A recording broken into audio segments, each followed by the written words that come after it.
afternoon.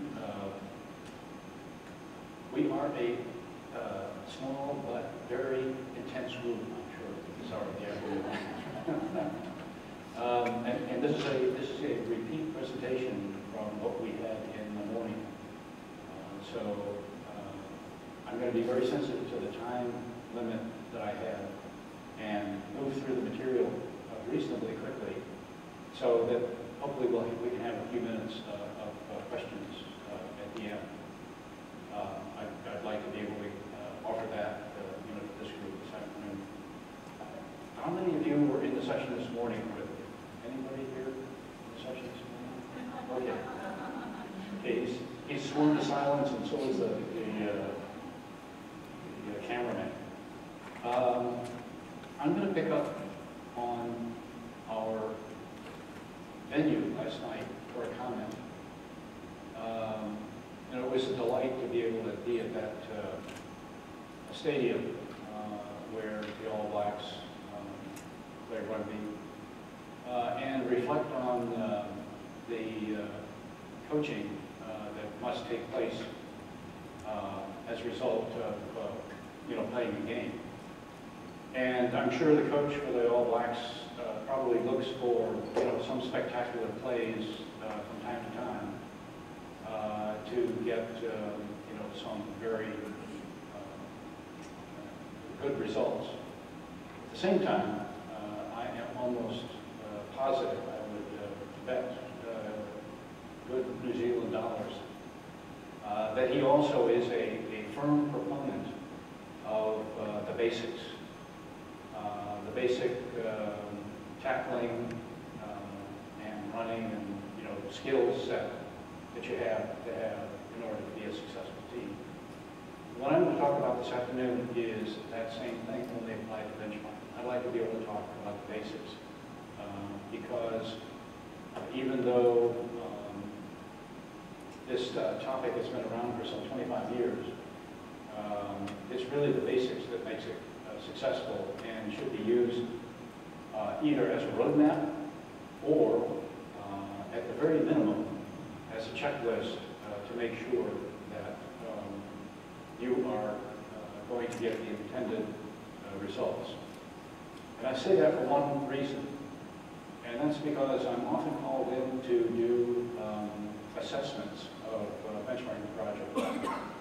The last one that I attended was a very serious one at Tata Steel Company up in Jamshedpur, where we went through probably 25 projects, and I was asked to assess how well they did, and having the roadmap was the basis on which I was able to do that. So let's get started.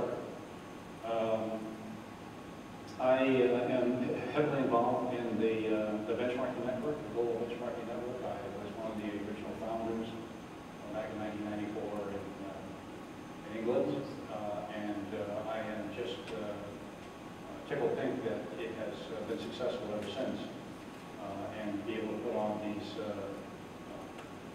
not only annual conferences but get-togethers of 25 countries that keep it going. I'm also a past president of a logistics or supply chain management professional association, because that is my skill set, that's my operational skill set in business, where I've been working for 3 different companies. And the only reason I mention that is because some of the examples that we're going to show are going to be based on logistics or supply chain examples. Here are my three major messages and one kind of a footnote. There still is a critical need for benchmarking in the world. Today's imperatives are just as severe as they have been in the past, and so we need a business improvement approach like benchmarking. That's supplemented also by this initiative for excellence in all that we do. That's one way, hopefully, we can assure that that is attained. And once we get through some of those preliminaries, I'd like to turn my attention then to the three critical steps for conducting benchmarking successfully. And those are focus on the critical process. That is what to benchmark. Source best practice partners. Those are the people that you want to exchange information with and hopefully learn from. And they in turn, by the way, learn from you. That is who to benchmark. And then document the practices, the superior practices. That is the mechanism for searching all the information sources, including face-to-face visits, site visits, to document the best practices and then formulate a plan for achieving those on your own. There are hoped for consequences in this work, and one of them is to find breakthrough results. Here's the imperatives. I think you've seen these probably many times in your professional careers.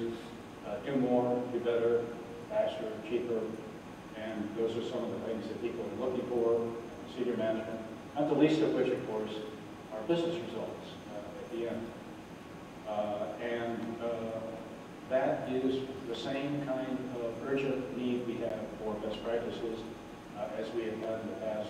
In fact, probably even more severe today with the pace of change. At the same time, when it comes to talking about change, while benchmarking is, and I'm going to use the term best practice benchmarking to reinforce the focus on best practices. In addition to it being touted as a business improvement approach, we also have to think of it in terms of its use for achieving successful change.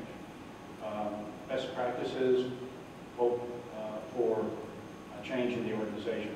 There are three things that knowledgeable people about successful change will tell you. One of them is you need to know that there's a need for change. Something is urgent. Typically, that comes down to something quantitative. Determining what to change is the next important ingredient. And then being able to paint a picture for your organization of what you will look like once you have implemented all the best practices. You have to be able to, you have to get people to visualize what they're shooting for and what they're investing their time in. And we believe that benchmarking helps in each of those categories. It's the gap between the internal and external practices that is the need for change. And I will point to a major study that we did where we, as a copier company, when I was working for Xerox, went out and compared ourselves to a catalog company, which perhaps some of you may know by the name of L.L. Bean. This is their 100th anniversary of existence this year, 2012, from 1912. The fact that they have survived 100 years is a testimony to the fact that they, in turn, have been very much interested in benchmarking and best practice. But we went to learn from them because we found through several sources that they were more productive in their operation of their warehouses than we were, by a factor of 3. They were 3 times faster when it came to finding a customer's order out of their warehouses. So that was essentially the wake-up call for our management. We said, that's the need. They're doing it 3 times faster. Now we ought to go and learn what, in fact, they're doing, which is the second point. What were the best practices that they were pursuing? And we could spend quite a bit of time about how they arranged their material in the warehouse, how they routed their pickers to go out and find it, minimizing the travel distance that they had to go, and so forth and so forth. And then, if we took all the best practices for the operation of the warehouse, starting with receiving material, putting it away, going and finding the customer's order, packing the material, preparing it, ship it, and shipping it, some of those might not be L.L. Bean best practices, but if we took a composite of them, now we have a picture that we can take to our people and say, here's what we're going to look like once we implement all these best practices. And it has one important caveat. The caveat is that other people are doing it. This is not a pie in the sky belief. you can actually take people to LOB and see how they go out and pick their orders. So it is believable and it's achievable. These are the 3 books that I've been associated with. The first one was written in 1987. It's infamously known as the Yellow Book, or sometimes the Orange Book, because regardless of where you put it, you can't avoid seeing. And by the way, I had nothing to do with that. All the publishers. That's their prerogative. Although I have to admit, I was a little bit shocked when I saw it for the first time. But I would encourage you to look at the titles of those books. They all say benchmark as the primary title. But you'll notice the secondary title, the subtitle, all has the word best practices in them. There again is the focus of the need for emphasizing benchmarking, yes, but best practice benchmarking, more importantly. A quick 3 charts just to simply show how this improvement approach has changed. Here's some data back in the 90s. The 3rd line, 4th line down, you'll see going from about 70% up to maybe 87 or 86%. Is the improvement in benchmarking from about 6th place to about 3rd place. Rapid improvement back then. Here's a more recent one, still, some old data, but it just simply shows there's some permanence here. In particular, first-time user or eventual rank during a particular year. Benchmarking, maintaining its prominence as a effective tool. And what you'll really notice is the level of satisfaction. Out of a scale of 5, it's only the second one that has anything close to a 4.0 out of 5. It says people are satisfied with the use of benchmarking. And here's the most recent. This data has been accumulated over the years by a management consulting company called Bain & Company. They maintain a worldwide database of management tools. That's their wording. But they are essentially business improvement tools. And here again, you can see benchmarking at the top as far as usage is concerned, and very much to the right, close again to 4, scale of 4 out of 5 when it comes to satisfaction. So the data supports the fact that this is an important management tool. And we can supplement that by looking at some data, some case studies, whether we look at manufacturing or any of the other sectors, service, nonprofit, government, education, or whether we look across the world, this really is a worldwide initiative. Chevron, when it comes to analyzing crude, Statoil, that's Norway, analyzing the delivery of a drill pipe called casing, typically called casing, out to the deep sea, North Sea drilling platforms. Or Fletcher Challenge, which is a New Zealand company I'm sure you know about. Wood products company here that has done some excellent work. And lastly, just again, stay in the manufacturing line for the moment. Ingley Coal is a deep shaft coal mining operation operating something between 25 and 30 mine shafts in South Africa. And they look at their mining operations in each of those mines. And you could say, you could question, were there any results? Anything that they wanted to be proud of? And the answer is very much so. 50% cycle time reduction when it came to Chevron, 25 to 1 return when it came to Statoil. That is, for every dollar they invested in benchmarking, they got $25 return. And there was an opportunity to actually double that. Those are pretty handsome returns as far as I'm concerned. And then you can see some of the others, but let's take a look at Ingley just for a minute. When they looked at the productivity of their individual mine shafts, And by the way, they have horizontal shafts going out from vertical. Each of those that had an operation mining coal, they would look at them and see what their productivity was. And it varied substantially, anywhere from 40 to 70 tons per month. And they said, well, we have an opportunity. We have an opportunity to learn from ourselves.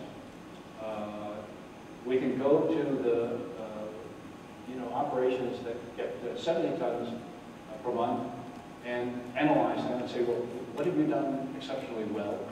And then turn those around and take them down to the lesser productivity units and say, here's how you need to change your operation, bring everybody up to the same level of productivity.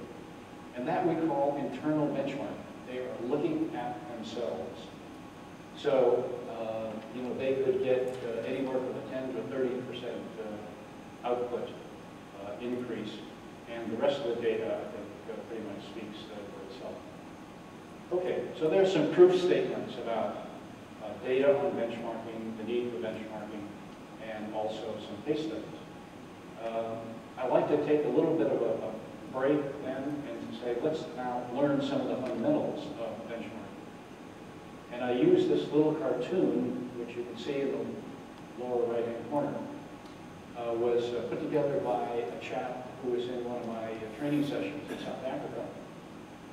He was doodling in the back, and I looked over his shoulder, and he had created this cartoon, and I said, could I have a copy of it to be able to use that to make a point? And here's my point. We just finished the Olympics, Summer Olympics, which is primarily a track and field event. And you can see the chap on the left. He's a pole vaulter, and he's looking at his, what he wants to accomplish. And how would we state what he wants to accomplish? Anybody want to hazard a guess? No, certainly he wants to jump the highest, and the ultimate for him would be to break the world record, wouldn't it? I mean, the chart says Olympic gold. He would want to achieve that level. Well, the Olympic record is 20 feet, 1 3/4 inches. I forgot what the metric conversion is. You'll have to bear with me. It's about 4 meters, maybe? 4 meters or 3 meters, something like that. 6. Okay, 6 meters. Yeah, that's about right. He then probably knows that data. He knows that that's the Olympic record. That would be his ultimate challenge. The question is there any information in knowing that that is his objective, 20 feet, 1 3/4 inches, that will tell him how he is going to achieve it? The answer is no. There's no data. There's nothing that will tell him how. It's simply a statistic. It's a benchmark. It's what we call a benchmark. It is data. It's like the data we had from LLB, which said they're 3 times faster than me. But it serves an important purpose. It serves the purpose to get attention. You go to the organization and say, somebody's doing this 3 times faster, somebody jumped 20 feet. How are we going to do it? Then you have to turn your attention to learning what the practices are, or perhaps in a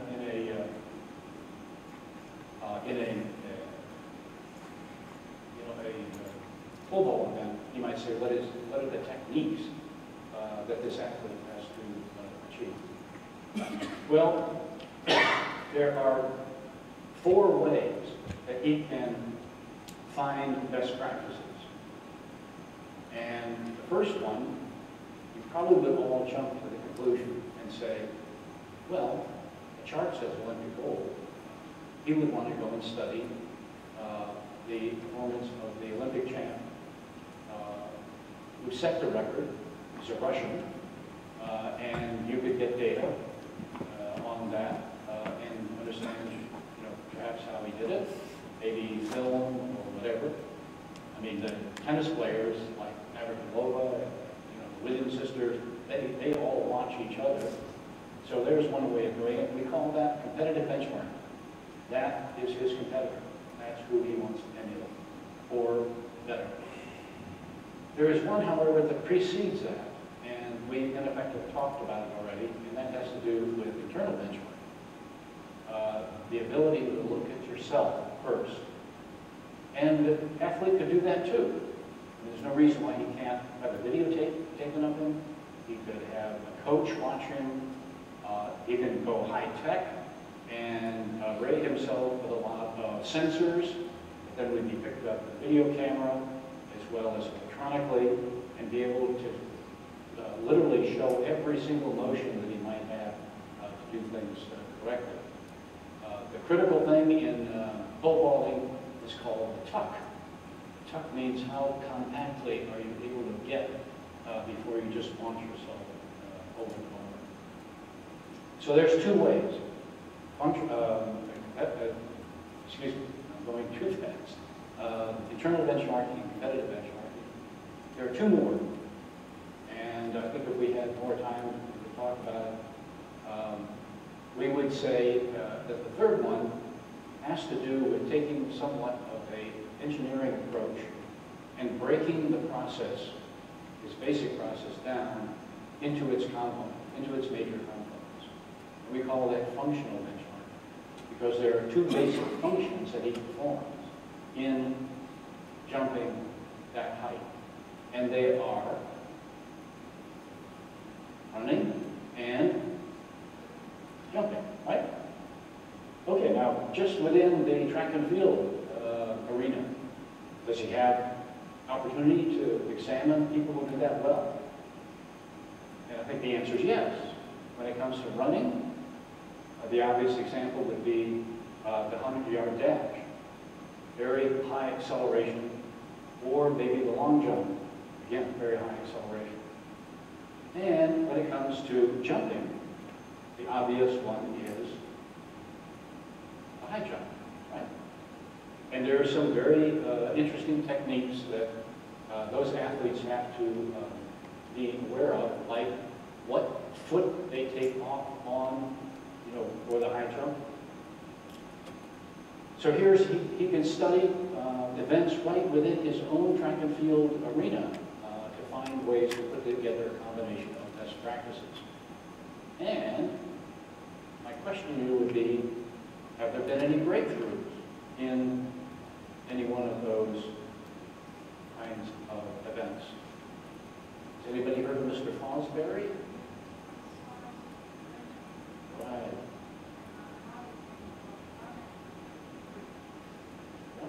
Mr. Fosbury said, in the old days, we used to jump and go over the bar, the high jump, face first. He said, why? Nobody said, I had to do it that way. He said, I'm going to go over backwards. And he broke Olympic records that lasted forever.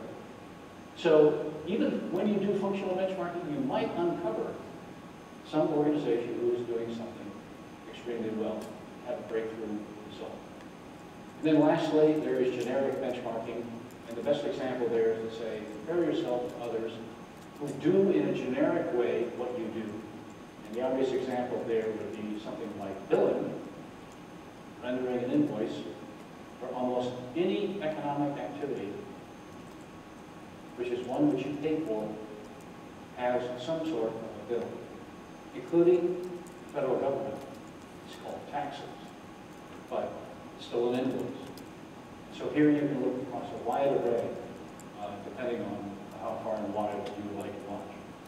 Well, in addition to that, this chap then went outside track and field and looked for a way to improve on his approach. He incorporated a spring, in his pole, and was able to exceed the Olympic record.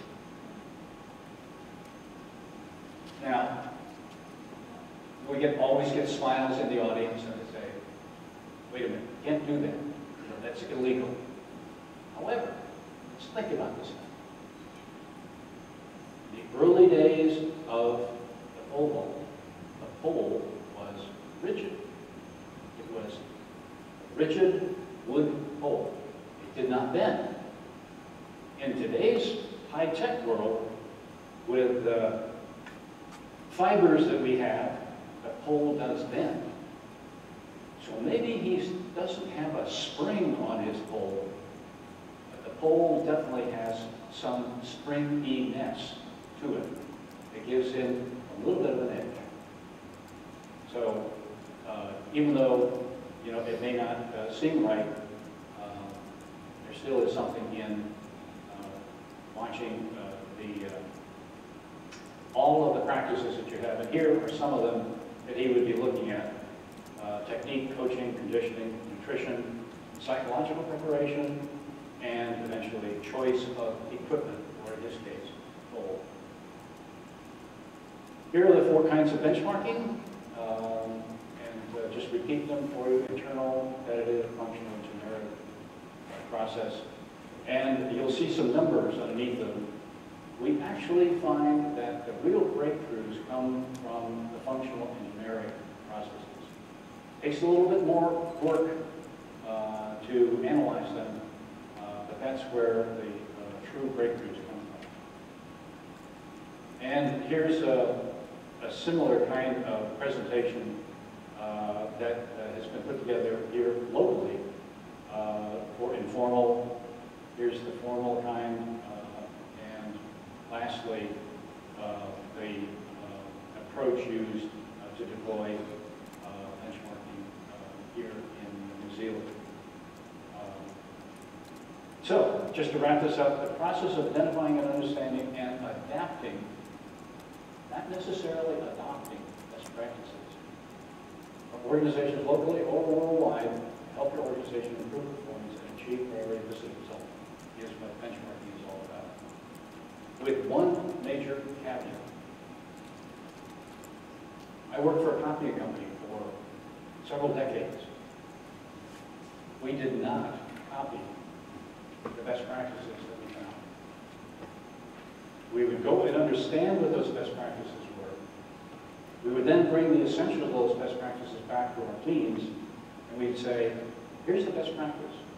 Now find what the implementation in our operation is that will even improve on that as you implement. It's a very key facet of pursuing best practice benchmarking. That's why we use the word adapting there as opposed to adopting.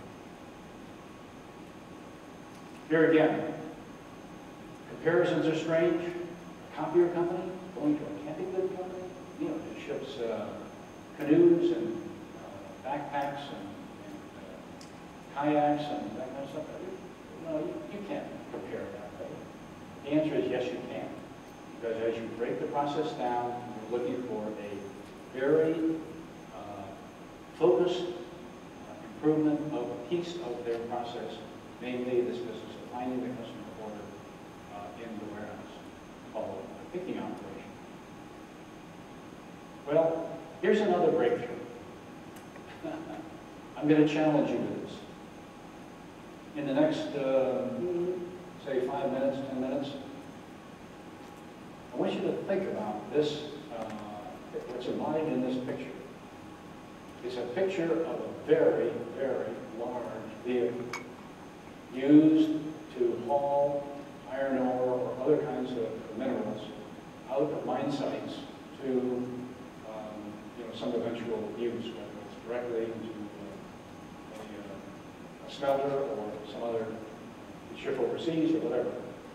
You'll see down there in the front, in front of the radiator near the bumper, front bumper for this vehicle, there is a man standing there. That is a full-size 6-foot person. So you can get a picture of how big this vehicle is. It is massive. Maybe some of you are acquainted with it, but they are huge pieces of equipment. They wanted to improve their operation. They did benchmarking correctly. They identified where they wanted to go to find best practices, and they decided to go and visit Disneyland. Now, as professional benchmarkers, we always look for favorable places to go to see if we can find best practice. It might be Auckland, it might be Fiji, it might be Goa, it might be, you pick it. We hope we're going to find some best practices there too. But this was not a tourist venture. This was a legitimate benchmarking exercise, and they learned a lot. So, my question for you at the end of, say, 10 minutes is, what were they benchmarking?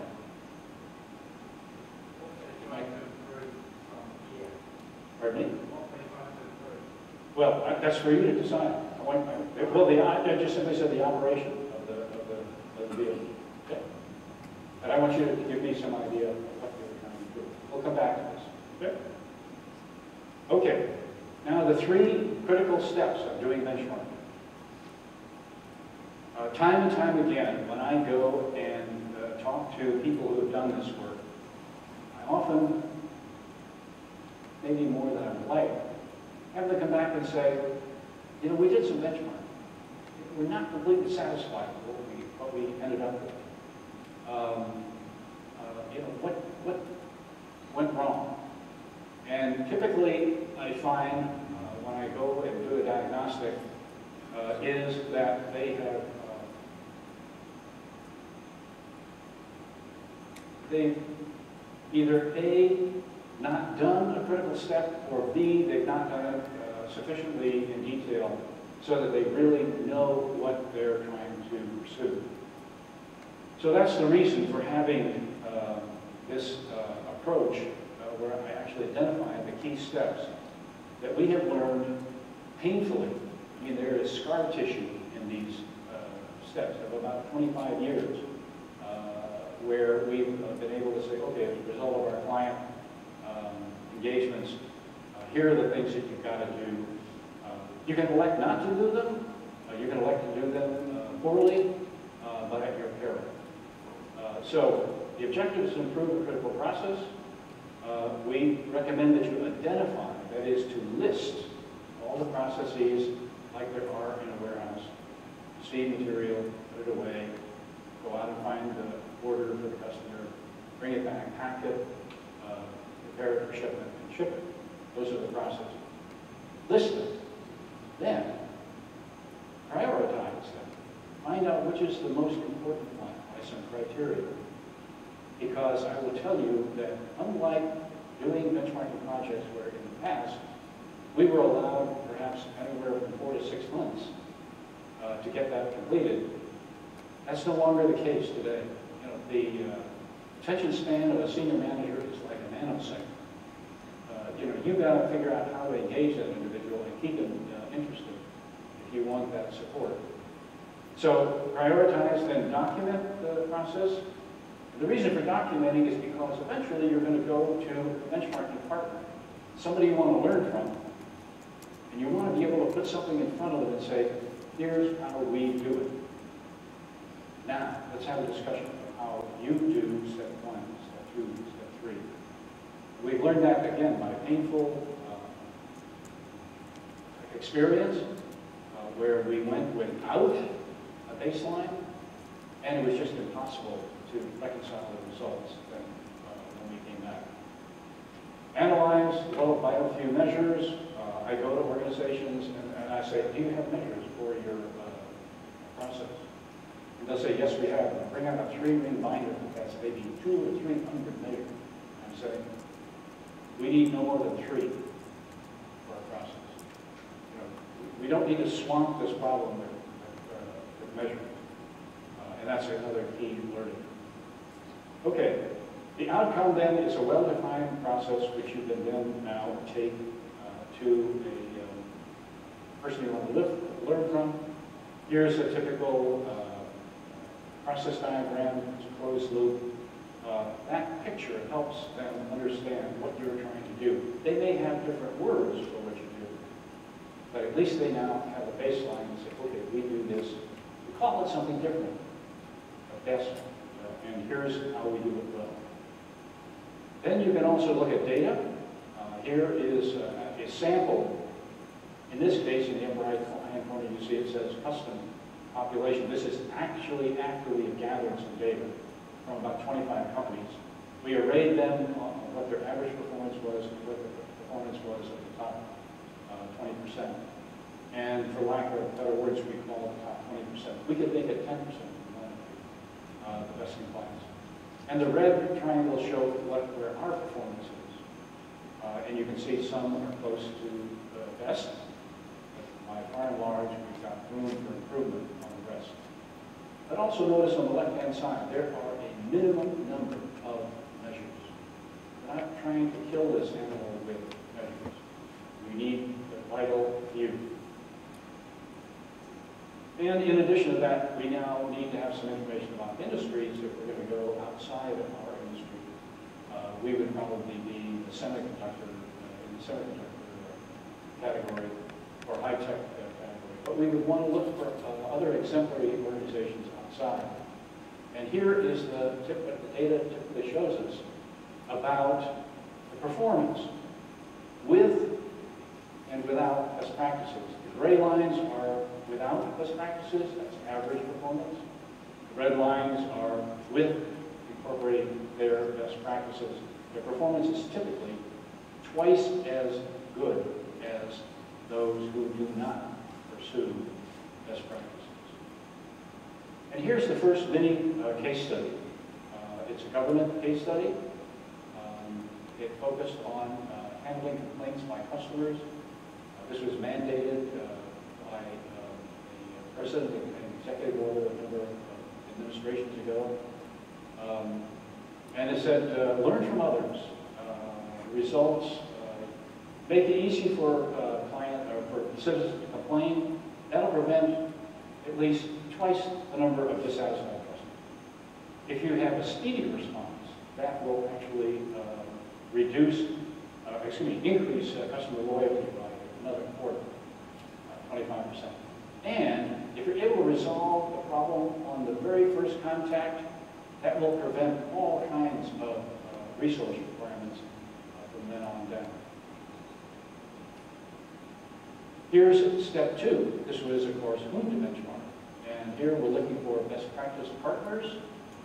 We can exchange information with, share information with, and we then go on essentially a shopping list tour to find them, assemble a list, and then look at them more carefully with additional data, so that we might go to all of these kinds of information sources to source names.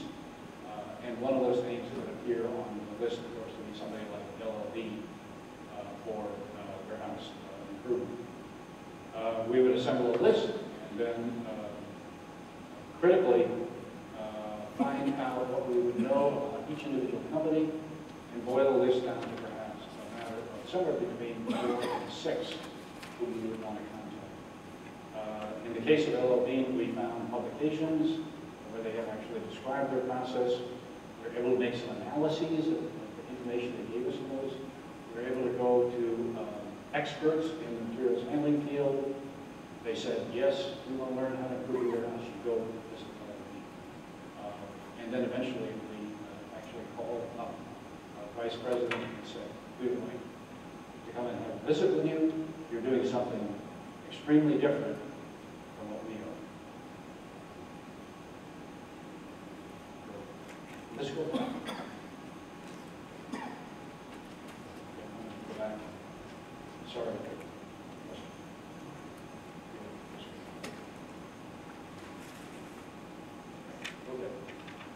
Here's the second of the mini case studies, and this one I talked about a little bit. This is delivering oil well pacing out to the offshore platforms. What they got all done after looking at 3 different ways of doing it, and were able to achieve a 25-to-1 payback. They looked at the 3 alternatives. We're doing it in-house by themselves, putting them on assignment, outsourcing. Look at the final comment they had. They said, look, it's more important that you go and emphasize the best practices. Don't become obsessed with the data. And lastly, then, actually putting the information together accessing all the information sources, doing searches.